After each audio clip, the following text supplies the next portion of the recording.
I went 7-9 last week, which is not great after going 12-4 the week before. So let's see, 12-4, 7-9, 19-13 overall, which is right about where you should be when you're predicting things early in the season, and it is hard to predict. Tomorrow night, the New York Jets. I see NJ on the board. I'm going New Jersey Devils. New York Jets 1-1. They're in Cleveland against the 0-1-1 Cleveland Browns. I've got CBS on the board to point out where on CBS's website they've got predicted, because why not? I went with Vegas last week. This week I'm going with just CBS predictions. They're predicting Cleveland is going to win. I would love to predict that, but I can't. So I'm going to put an S there because I'm predicting the New York Jets are going to win that game. I think the Jets are going to end up being a decent team, and I think Cleveland, I don't know. I want to say they're going to win this week. I have a funny feeling it'll end up being a tie because there's ties going on this year, which is weird. Means nobody wins. As soon as you see a tie, nobody wins. It blows up everybody's betting sheet. Nobody bets on a tie. That just doesn't happen. And now that I've said it, now people are going to be like, I'll bet on ties, and it won't happen. Anyways, so that's the Thursday game. Into Sunday. New Orleans is in Atlanta. CBS has faith in Atlanta. I have faith in Drew Brees. I think Drew Brees is capable, even at this stage. And I'm going to go ahead and put my initial next to New Orleans. I think New Orleans wins in Atlanta. I don't have any reason for that other than I think New Orleans is due for a decent year as well. Denver's 2-0. They're going in against Baltimore, who are 1-1. Denver's had some luck involved with their 2 wins. That being said, I also think that Baltimore is due for a big win, and sadly, I think that could come against the Denver Broncos. I think that Baltimore is always a good defensive team, and I think that the Denver's offense, it's good. I don't necessarily think it's great, and we'll see if I'm wrong sooner or later, probably sooner. But for right now, I'm willing to take Baltimore. Now, Cincinnati is 2-0. They're going in against Carolina. Now, Carolina's 1-1. CBS is taking Cincinnati in this one. I'm not as convinced, probably because I'm a Cincinnati Bengals fan and I'm used to them disappointing me. So because I'm used to Cincinnati disappointing me, I'll go with Carolina. And, yeah, it hurts. It hurts going against... People are going to be like, wait, you do this not just in hockey, you go against your teams in football too? Yeah, basically, yes. Baseball, for instance, my favorite team is the Red Sox. Do I expect them to win the World Series? No. They've got over 100 wins, but I don't expect them to win the World Series. I'm not going to lose any sleep over it. The New York Giants and Houston. This is a battle between 2 teams that are winless, and yet Houston's been close. Over those 2 games, they've lost by a grand total of 10 points. Now in comes the New York Giants, who are primed for a Houston team that really should be angry and should realize while the games were close, they're still 0-2. If they lose this game against the Giants, the season is likely lost already. So that being said, I'll go ahead and take Houston in that one. So that's 3 home teams in a row I've taken. Courage is apparently not my thing. That being said, Tennessee's 1-1. Jacksonville's 2-0. The Titans and the Jaguars are teams that I get mixed up with each other a lot, and I'm not sure why that is. I've never quite understood why that is. That being said, I think they'll end up with identical records at the end of the day.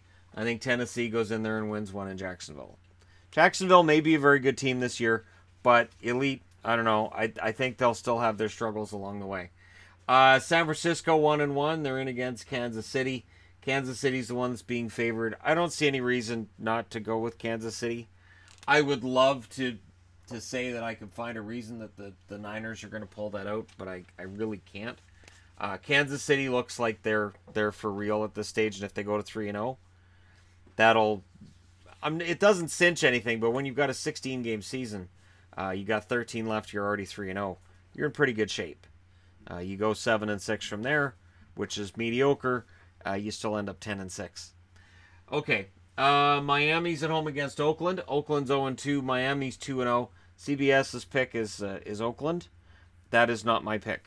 Now, that being said, I do think that Miami at 2-0 is kind of it's a standard thing. Miami either goes on that run late in the season, or I've seen them start fast before and then end up falling back.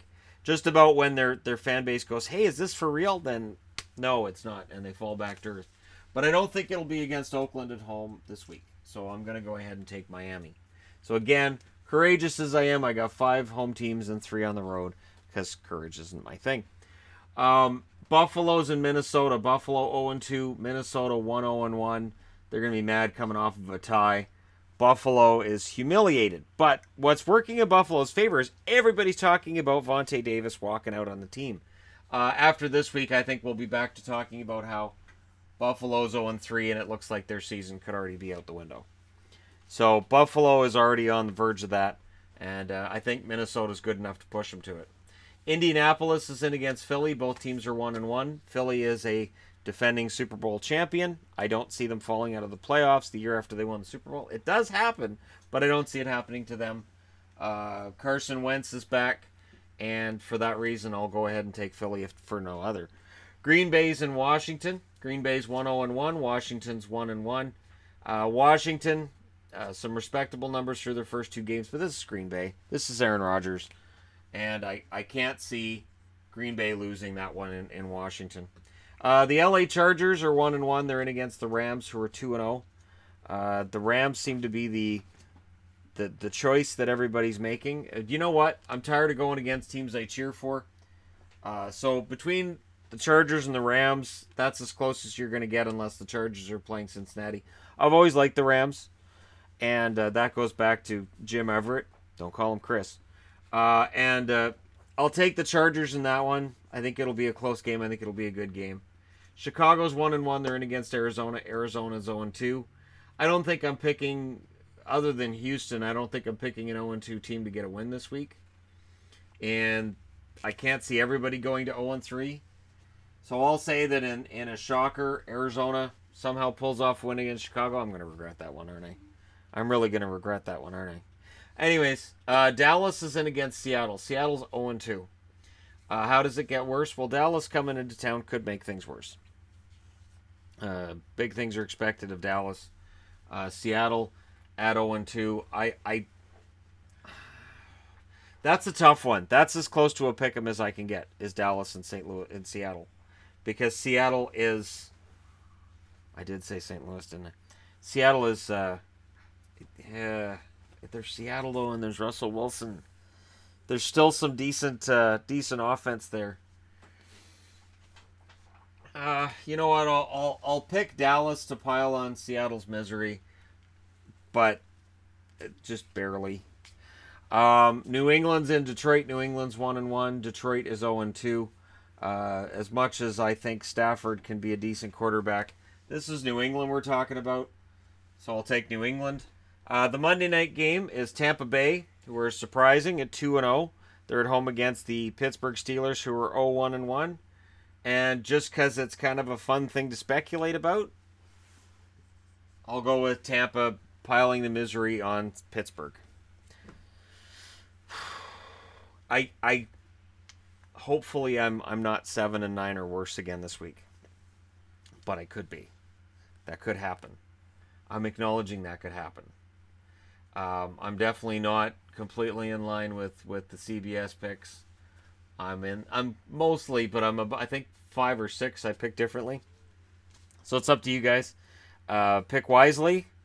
But again, picking any given week in the NFL, because there is more parity than the league gets credit for. There are a few really bad teams and a few really good teams, but for the most part, almost any team has a shot at the playoffs any given year. It's just because it's a 16-game season, those 1 or 2 or 3 wins here and there that you maybe should get that you don't, or maybe you get that you shouldn't, they can make all the difference in the world and make the decision of whether you're a playoff team or whether you're being questioned at the end of the year and you got your coach being fired. So there you go. Let me know your thoughts in the comment section below, as always. Don't forget to hit like and subscribe if you're browsing your way through. You just happened upon this video. Thank you guys so much for watching, and give me your picks in the comment section below. I'll talk to you again soon.